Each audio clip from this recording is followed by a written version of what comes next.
Alright, this is Riffs Bones KC. Of course, you know who I am, but I'm going to introduce you to two of the trio of Backwoods Soul Revival.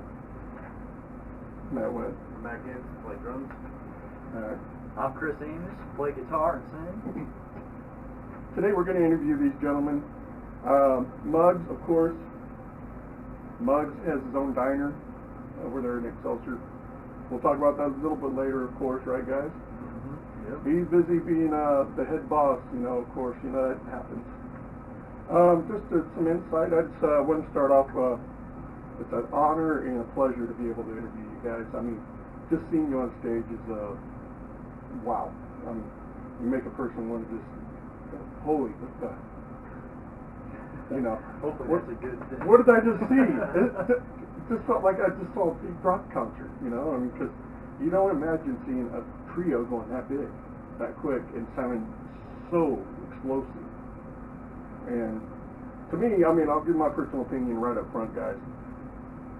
That one's not thinking. That's kind of freaking me out. Hold on, guys. Yeah, it's still going. Awesome. My fault. Technical difficulties, yes. First off, my opinion was, I was like, wow. Mark from your other band, of course, Southern Renegades. We're not pimping out Southern Renegades tonight, but Mark McMahon, you just got a shout out, man. Mark had sit there and said, dude, you got to see my guitars. He's killer. And he's got another band, and he's got them playing voodoo. So to me, that was really cool. And I was like, wow, what do we need to do to get, for me to be able to see who these guys are? Because, I mean, then Matt started telling me about it. I went to the Parvenu show at Davies Uptown. And the first thing I heard from Matt was, dude, you got to hear this freaking band I got. Was that about right? Yeah. He wasn't drinking. He was drinking a Pepsi, if anything. He was just sitting here just chilling. He's smoking a cigarette outside. He goes, dude, you got to hear this freaking band I got. It's freaking awesome. So just seeing Matt just smile from ear to ear. I mean, he looked like a Chester cat, man. I mean, just the way he was smiling, he's like, you don't even know what you're talking about. Geez, my guitars and my basses, man. And I got a three-piece that'll tear you up. So just seeing that was just freaking awesome, And then, being able to see Matt up there, and Matt goes, yeah, my band's playing tonight, man. And he just said, I'll see you later. And just gives me a fist down and walks right up to the stage, gets stuff geared up. Didn't even see Chris or Muggs in the crowd at all. I just see this long-bearded guy, and it's like, but he's in one of the bands. And then, a buddy of mine was like, yeah, he's in the other one, one of the guys on the lineup. I'm like, oh, okay, cool. Didn't tell me he was in ASR. Oh man, it's killing. Which I love. That's really cool. I mean, not only did you guys, when you guys brought up the whole, title of the band, of creating the name, it's really cool to see that you can initial it without it being the oddest initials. It's a quick initial, and it's like if somebody in the local or even regional music community can automatically go, hey, have you heard ESR? Well, hell yeah, I have. They know exactly who it is. They know it's you guys. So I wanted to bring, give you what I feel was one of our first met you guys up there, and just hearing the sound. And Matt, kick ass, man. You weren't lying, bro. You weren't lying. Yeah, but we really appreciate it, man. That's awesome, dude. Thank you. It means the world to us.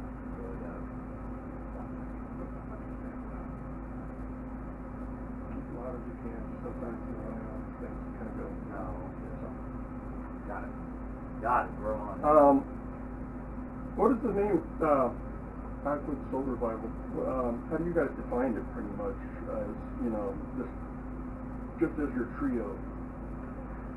Well, the name kind of originated. I met Matt over Craigslist. I was looking for a drummer to start a band with, and the very first time that we played together, my folks have a house out in the sticks, up in Trimble, Missouri, and they got 10 acres. It's out in the farmland, and I was big into hunting and fishing. So Matt came out, and we're literally the very first time we played together. We're on a concrete pad in probably 95 degrees in the summertime. Matt, oh yeah, Matt had just got done. He doing his mail route. It was hot out. He's like, dude, I'm tired, but you know, I'm pumped about this. So we fired up the PA and everything, and you know, I couldn't believe. I knew instantly. Never played with another musician where we just connected as quickly as we did. And you know, the name kind of comes from where we first started playing. You know, out in the sticks. Out in the backwoods. Yep, very first song that we played, I felt like we kind of poured our souls into. And the revival, you know, that's just kind of our love for rock and roll. You know, back in the 70s rock, you know, Led Zeppelin, AC/DC, all those guys. You know, that's kind of where the revival comes from on the end. You know, hopefully we can bring some of that back a little bit. There's a lot of really good rock and roll bands out there right now, but you know, on the radio stations, you know, they don't get played very often. So, yeah. How about you, Matt? What he just said. Dude. Matt's gonna be like, exactly, really, I mean, he nailed it. now Matt, I've seen you at many shows throughout the years, and I have never seen you near as happy as you are right now.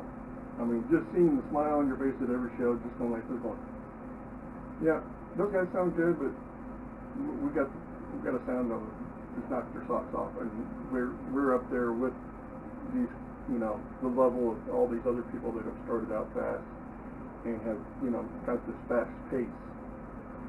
And what I thought was really cool was when you mentioned Backwoods Soul Revival to anybody, they know exactly what I'm talking about. Not only, you know, the experience of Muggs and Matt, of course, they also they bring out something else. They're like, you have never felt a killer southern rock band until you heard the killer guitar and explosive drums, you know, accompanied with some, you know, killer bass lines. And I'm like, how do you people, you know that? And they're like, you haven't been to a show yet? So I'm like, I didn't know there was that many shows. I mean, to me, you guys were like a hidden secret for a while when you first started out. And to me, I think you guys have actually exploded. And hopefully, you know, with the show, you know, with the video tonight, we can actually get, you know, definitely take you guys skyrocketing. Yeah, I appreciate that. Yeah, we really appreciate it, Bones. I mean, that's kind of our hope that, you know, I mean, we're a fairly new band still. I mean, what we're going on 7 months, something like that. 7 months. Yeah, I mean, so, you know, we work pretty hard at what we do. You know, we try to practice at least 2 nights a week, and you know, we try to keep the songwriting up. And you know, the main thing for us, I'm sure Matt can kind of echo me on this, but you know, we just want people to feel what we feel when we're playing our songs. You know, we want to really, you know, make the audience feel what we feel inside, and hopefully it means something to them. You know, that's kind of why we do what we're doing in this band. Well, I'm gonna go ahead and go to my cheat sheet. I know Matt's got his. Chris is just going by ear, whatever we respond to. What's your guys' inspiration in music in order to create Backwoods?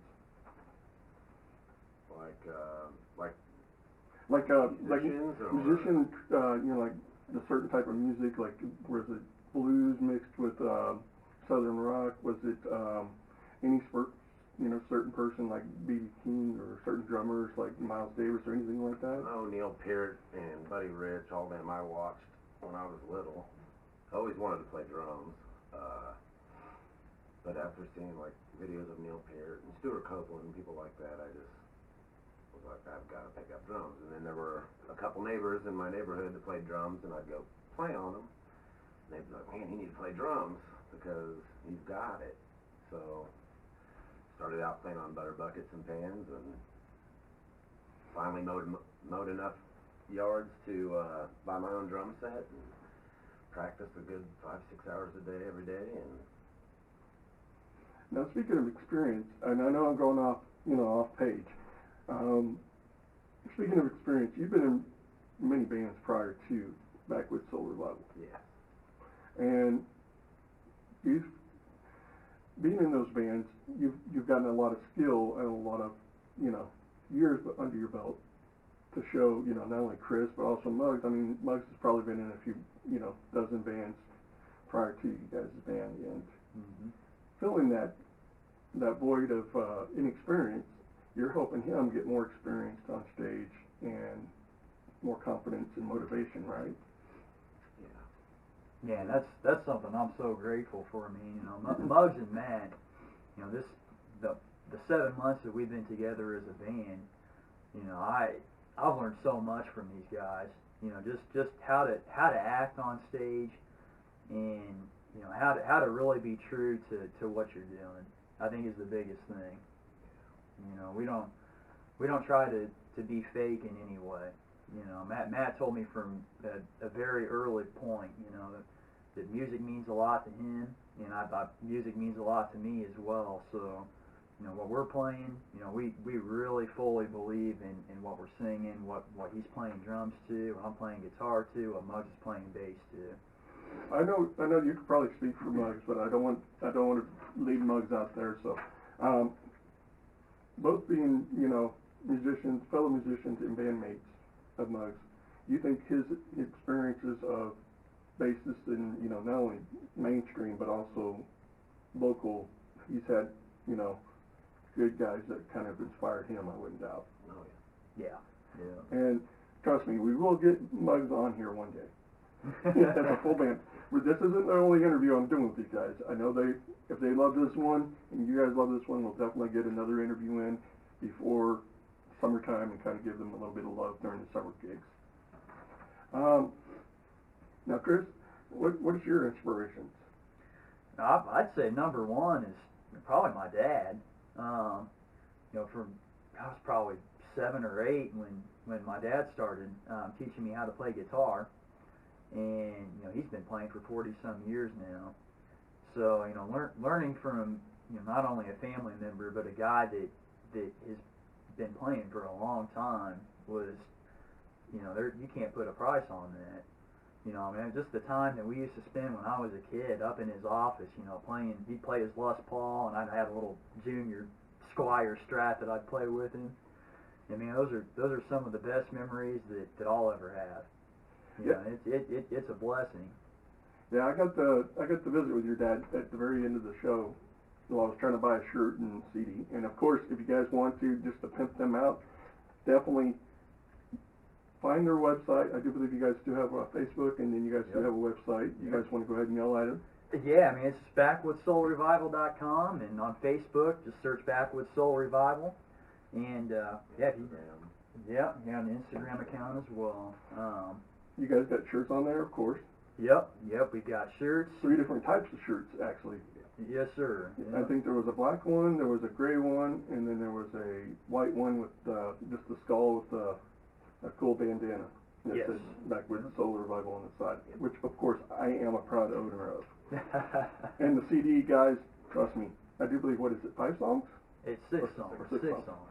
And I think I saw a bonus at the end, like an outro, which was really introduction. cool. There's an introduction. Introduction, and then there's an outro, so that's really cool. I mean, a lot of bands are doing that. I mean, you guys, Parvenu, and a few others have really kind of made it more of a experience when you're listening to your music on a CD, or on a flash drive, whatever you guys want to put it on.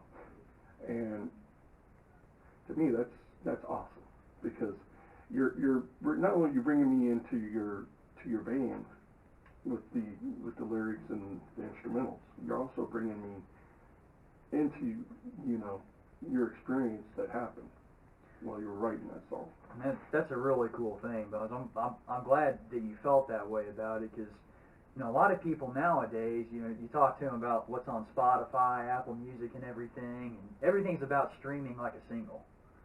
You know, but like, what I love in music is, like, you listen to like the Back in Black album, you know, from AC/DC, and it's almost unfair to listen to just one song on that thing.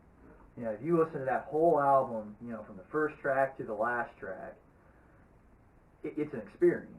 You know, you almost feel like you're in the studio with the band at times. You know, each song has its own sound, and There's just something to be said about listening to a whole album. Or even down there when they're out in the Outback, they're pretty much down there outside of the studios. You can feel the feelings that Brian Johnson and Angus and all them have given you. Oh, Because they're yeah. like, you know, Back in Black, I hit the sack, you know, because I'm too damn tired because I've been partying too damn much in the Outback here, you know. You know, I can feel that. And in Dreams and in the Light, those really hit me. And then there's one other song, I'm going to let you say it. The one of them sounds like one of the ex-girlfriends that are like, you just really just want to say, hey, you know what, we're through.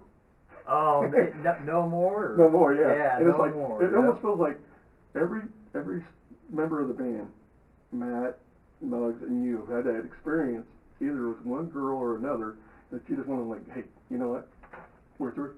See ya. Or all of them. Yeah, or all of them, yeah. Matt's sitting there going, I'm getting flashbacks. Thanks a lot, man.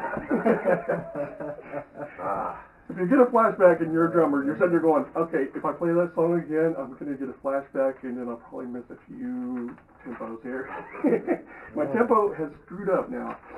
You know, Bone, sometimes you need a little revenge, man. Oh, heck, yeah. You know, that's a song that, you know, gosh, that's a year, well, probably two-year-old song.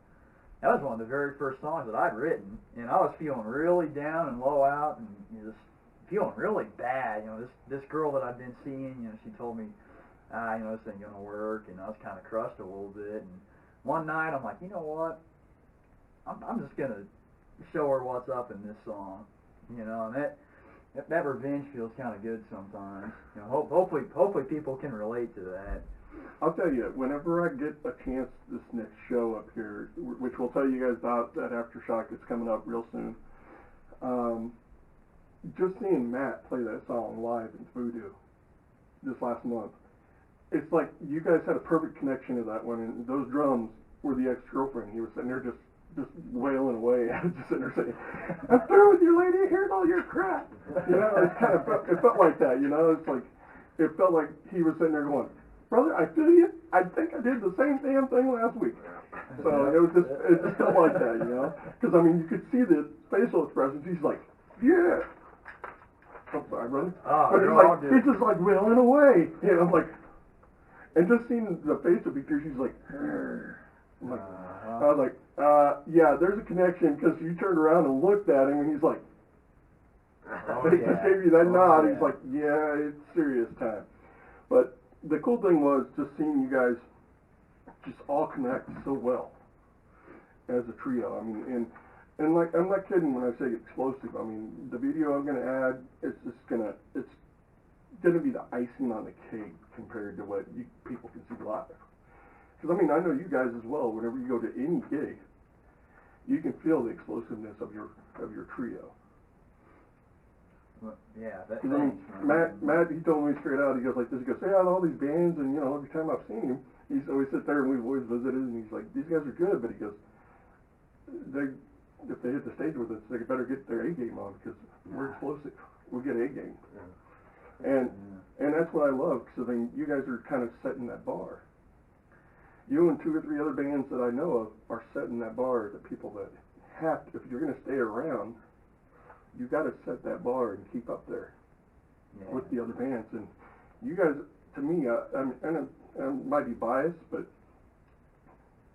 you guys have set that bar for people to reach when they hit that Voodoo stage, because that's a big venue. First off, I mean, I've seen many big bands, Matt's seen big bands up there, but you guys made it feel like a big band was up there, and that crowd just, it's like everybody heard you from outside and said, is this free? Can I go in there? Because those guys kill. You know, it's just really cool to see how big the group got. I mean, other bands, it was like, okay, you know, from Littles, you got a good amount of fans, but it's like their fans went, oh, holy moly, I like this band. These guys are good. These guys make me feel the southern feel that I felt with, you know, the mainstream guys. And I'm like, okay, that's what I like. Because, I mean, I was going around asking, even towards the last song, I was like, what do you guys think? They were like, dude, I'm going to the next gig. That's so, awesome. So to me, That's that was awesome. that was really awesome to see. and to hear, you know, the people going, yeah, and just seeing how quick people crowded over there to go get a shirt and CD. I mean, they were like, is this on the CD? And your dad's like, yeah. And your dad, believe it or not, he's one hell of a salesman. Come on there. Thanks, Dad. You want this? You want this? I said, you guys got beanies? He goes, no, but we'll work on that. He goes, I was like, that and bandanas would really be cool. And he's like, I'll talk to the boys. And that was it. Nice. So, Well, we appreciate, you know, everything you just said, Bones. I mean, sure Matt can kind of back me up on this, but in our short time together, we played with a lot of really good bands. A lot of really good bands. Yeah. And it's... Parvenu and Imaginary Friends. Yep, Shadow Sin. Just mind-blowing. yeah, Laura had nothing but awesome things to say about you guys. I mean, especially after, you know, when you guys hit the stage, she goes, I don't know if you guys are worried, but she goes, I'm not. I'm going up there and I'm going to go up front of the stage and just throw the horns out. I was like, all right. I was like, she goes, my boys are up there. I'll see you in a few. Who said that? Laura. She told her merch girl. She told her merch girl to go take charge and some of her bandmates, and then she just hauled tail up there and just went, yeah. I mean, she was just, That's awesome. and Laura's one of those people that I really respect in our crew. I mean, she's been in bands, and you've seen her in a few good bands, and she has that experience. Yeah. And just to see them, you know, thrive with this new band. I mean, it's not new, but I mean, it's with new material and, you know, revive themselves, so to speak. Yeah. And be back on that level with you guys is phenomenal. Well, that right there means a lot to us because, you know, Michael, Chris, Matt, Laura, you know, the guys in that band, playing with them at the Voodoo, you know, it's a blessing to be able to play on that stage with them because, you know, that's something that pushes us really hard. You know, we know who we're playing with when we play a show with a band like that. Because it brings that, like you said, and like I said, it brings that level up higher. It does. And it brings that part of showmanship to the next level. It does. You know? Like, let's see, witnessed your show firsthand. You guys on a huge stage, small stage, pretty much any platform, stage platform. Does the performance or the control of the crowd ever change, or do you guys lose control of the crowd at any moment? Do you feel as a band? We hope not. I mean, I think our goal, any size stage that we play, we want to bring our A game. You know, They'll always act like it's a packed house.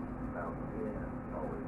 No matter whether we're playing in front of 30 people, 100 people, 1,000. Man, when we're jamming in this rehearsal room, man, we act like we're in front of a big crowd. I mean, this is the hardest work of music. I mean, I've been in a lot of bands, and this guy works hard. We're always down here working, doing it to bring the best music we possibly can to our fans. And that's why you say when you see me smile ear to ear, it's because, Just because you got the best showman right in front of you. he's amazing, and he's a great guy, and he's humble, and you don't find that much.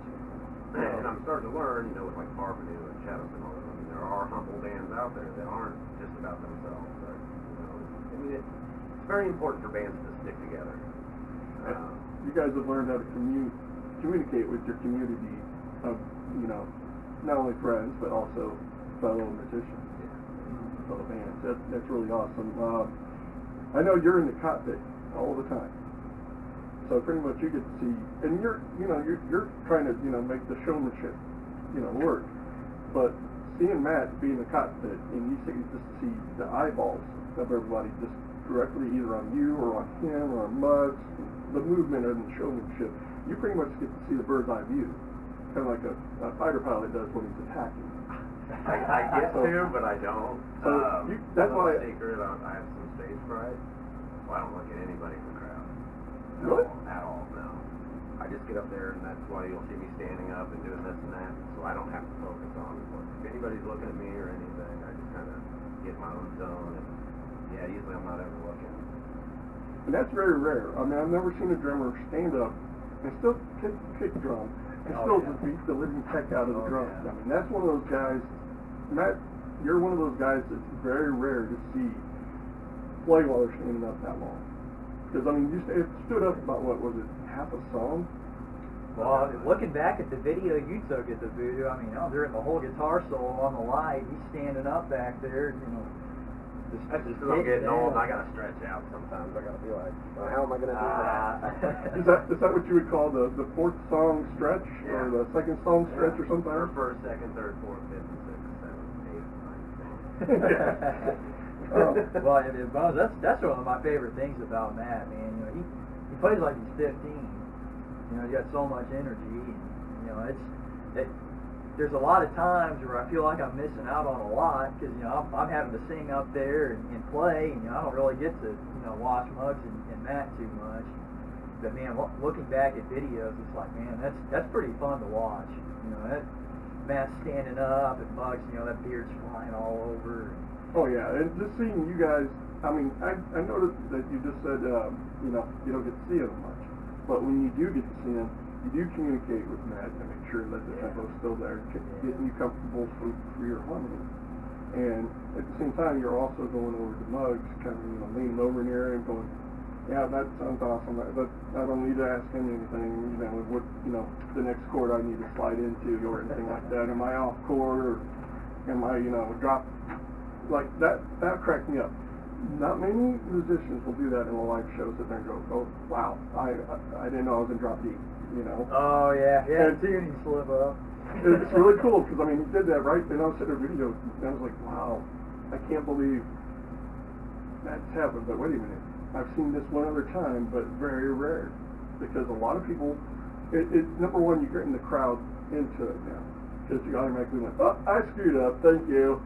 And it's supposed to be perfect up there, but I just, you know, showed my vulnerability. But now I'm good. Here, now I'm going to show you guys what I can play. Now, I know we're going to touch base on this again, and I'm going back into it. But my question is, with every song, pretty much, you touched base on that one about, you know, we're through. I'm probably saying it wrong, but. Every song on the CD pretty much seems like it's not only instrumental for Matt and for Muggs and for yourself.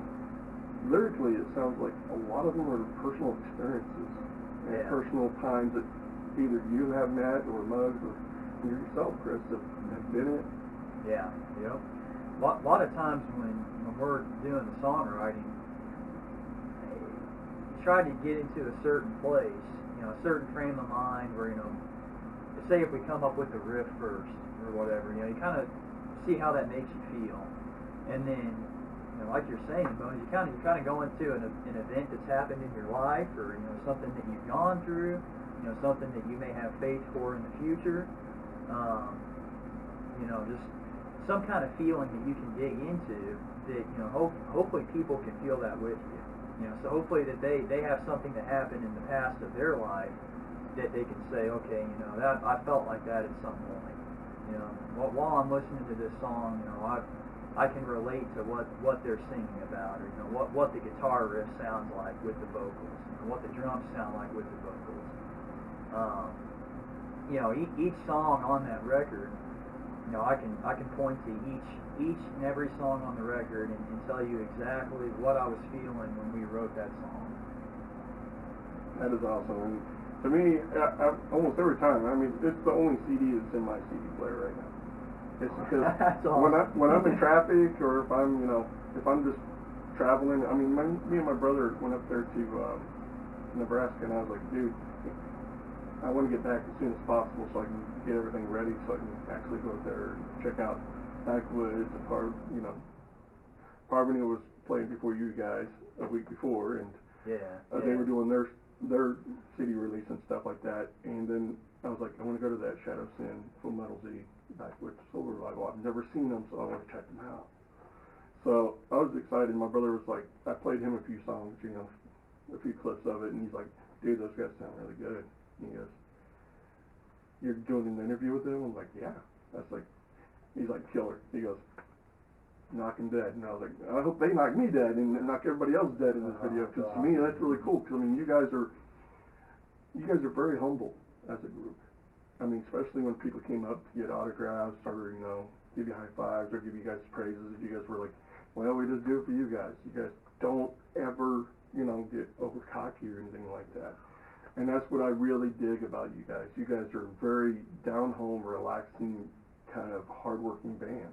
Yeah. I mean, all the support in the 7 months, it means the world to us.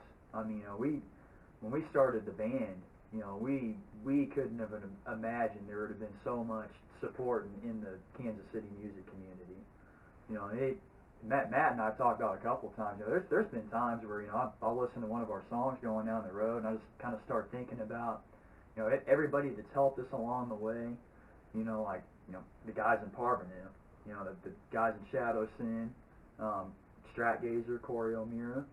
He took a huge chance on us as a new band, and it kind of brings me to tears sometimes, man. I mean, the fact it makes you have a lot of faith in people when they're willing to stick their neck out for you and support you in the way that people have with our band.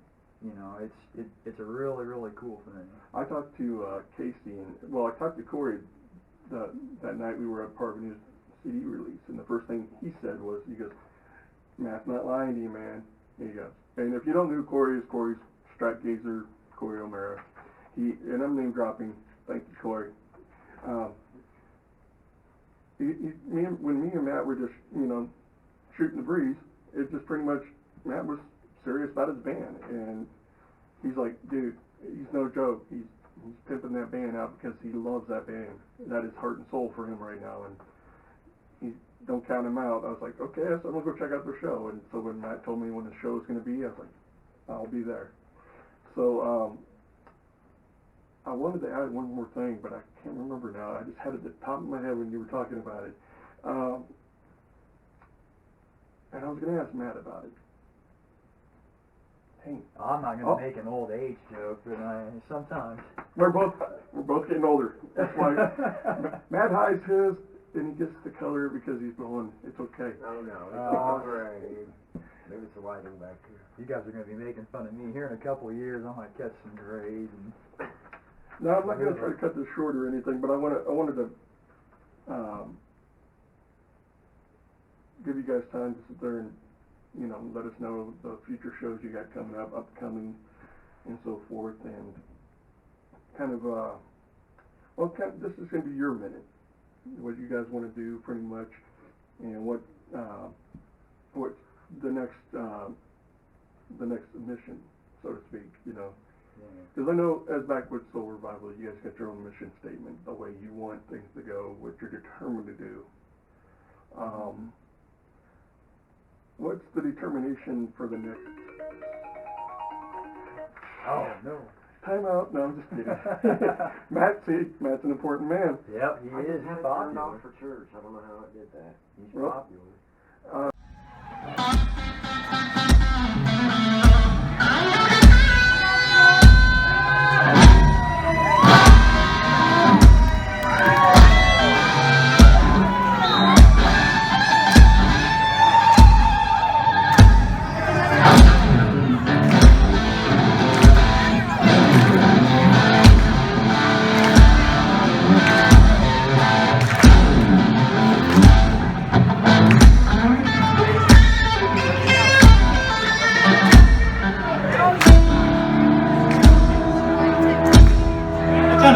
You forget you're in job deep.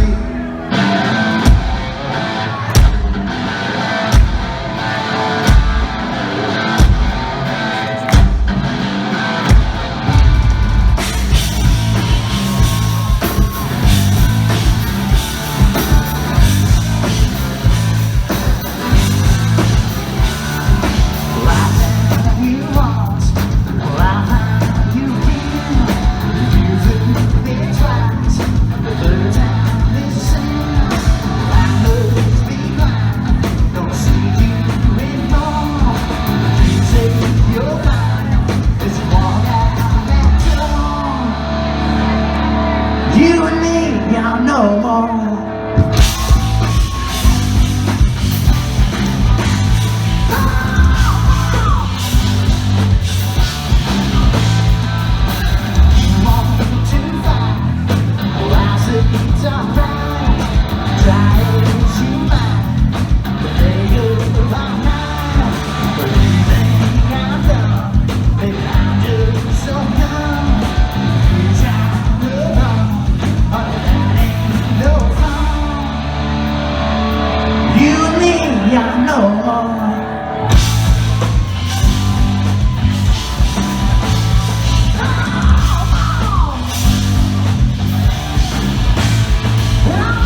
got one more.